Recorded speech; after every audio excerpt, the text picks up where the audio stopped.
আর এই বিএলও অ্যাপে আনম্যাপস নিয়ে নতুন নির্দেশিকা সিইও দপ্তরের। বিএলও ম্যাপে আনম্যাপস মানে ভোটারদের নাম বাদ নয়, এবং সেখানে বলা হচ্ছে নাম বাদ নিয়ে আপত্তি যদি থাকে শুনানির সুযোগ দেওয়া বাধ্যতামূলক। আমাদের প্রতিনিধি রুমা পাল এই মুহূর্তে সরাসরি রয়েছেন আমাদের সঙ্গে। রুমা, একাধিক জেলা থেকে কিন্তু ভোটাররা ভুরি ভুরি অভিযোগ করছিলেন যে বিএলও ম্যাপে তাদের আনম্যাপ দেখানো হচ্ছে। এই নিয়ে কি নির্দেশিকা সিইও দপ্তরের?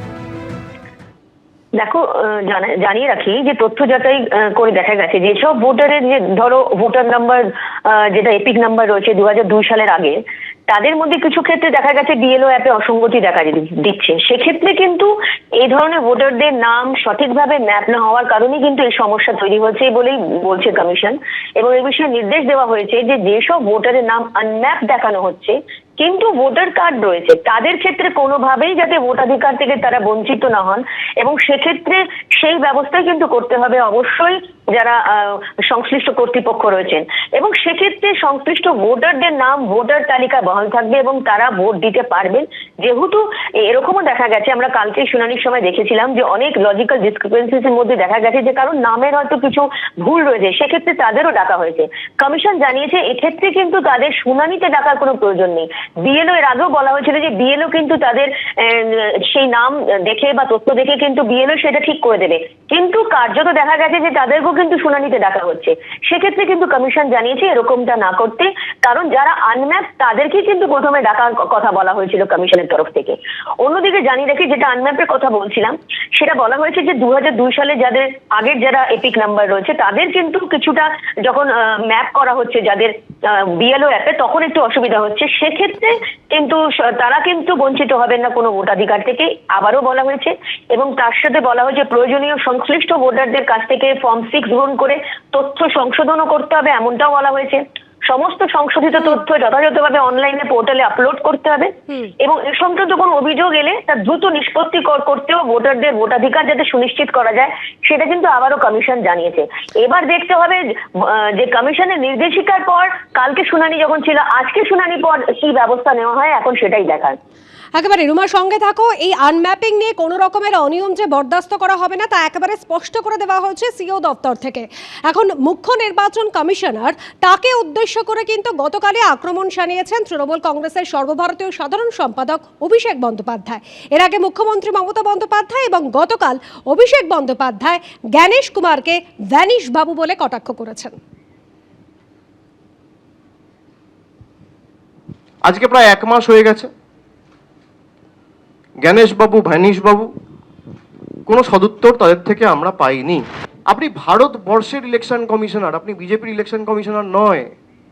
ইলেকশন কমিশনের কাছে আমরা একটা প্রতিনিধি দল নভেম্বরের শেষের দিকে 28 তারিখ পাঠিয়েছিলাম, এবং আমাদের বেসিক 5টা প্রশ্ন ছিল। ইলেকশন কমিশনকে আমরা বলেছিলাম এই 5টা প্রশ্নের সদুত্তর আমরা চাই এবং জবাব আপনাদের দিতে হবে। আজকে প্রায় 1 মাস অতিক্রান্ত, এখনো পর্যন্ত একটা প্রশ্নের সদুত্তর আমরা পাইনি। অভিষেক বন্দ্যোপাধ্যায়ের আগে মুখ্যমন্ত্রী মমতা বন্দ্যোপাধ্যায় জ্ঞানেশ কুমারকে নাম না করে কটাক্ষ করে কি বলেছিলেন তিনি রাখবো আপনাদের সামনে। ইলেকশন কমিশন একবারও কি ভেবেছেন ভ্যানিশ কুমার বাবুরা একবারও বিজেপির দালালরা ভেবেছেন ত্রুটিমুক্ত ভোটার তালিকা তৈরি করা উচিত কি উচিত নয়, তৃণমূল আগে সেটা স্পষ্ট করুক। পাল্টা জবাব সুকান্ত মজুমদারের। অভিষেক বন্দ্যোপাধ্যায় এবং তৃণমূল কংগ্রেস তারা এটা স্পষ্ট করছে না যে নির্বাচন কমিশনের এসআইআর করার উদ্দেশ্যটা কি, ত্রুটিমুক্ত নির্বাচক তালিকা বা ভোটার লিস্ট তৈরি করা। প্রথমত তৃণমূল বলুক এটা উচিত কি উচিত না। ত্রুটিমুক্ত নির্বাচক তালিকা বা ভোটার লিস্টের সাথে যদি কোনোভাবে কম্প্রোমাইজ হয়ে থাকে সেইটা যুক্তি দিয়ে বলুন যে নির্বাচন কমিশনের এই পদ্ধতিটা ভুল। এদিকে আপনাদের জানিয়ে রাখি, এসআইআর আবহে ফের রাজ্যে আসছেন ডেপুটি নির্বাচন কমিশনার জ্ঞানেশ ভারতী। শুনানির কাজ খতিয়ে দেখবেন তিনি। এই বিষয় নিয়ে আরো বিস্তারিত জানাবেন প্রতিনিধি রুমা পাল আমাদের সঙ্গে রয়েছেন। রুমা, ডেপুটি নির্বাচন কমিশনার জ্ঞানেশ ভারতী তিনি কবে রাজ্যে আসছেন এবং কি কি কর্মসূচি রয়েছে তার? দেখো, শুনানি শুরু হয়ে গেছে এবং শুনানির সমস্ত বিষয়দের খতিয়ে দেখতে কিন্তু 30শে ডিসেম্বর রাজ্যে আসেন এই রাজ্যের দায়িত্বপ্রাপ্ত senior deputy election commissioner Gyanesh Bharati. এবং অবশ্যই যেমন তিনি শুনানির পুরো বিষয়টা যেমন খতিয়ে দেখবেন এবং জরুরি পর্যায়ে বৈঠকও করবেন মুখ্য নির্বাচনী আধিকারিক মনোজ কুমার আগরওয়ালের সঙ্গে, এবং তার সঙ্গে জ্ঞানেশ ভারতীর সঙ্গে দুজন আরো আধিকারিক আসছেন, প্রিন্সিপাল সেক্রেটারি এবং আন্ডার সেক্রেটারি, তারা আসছেন।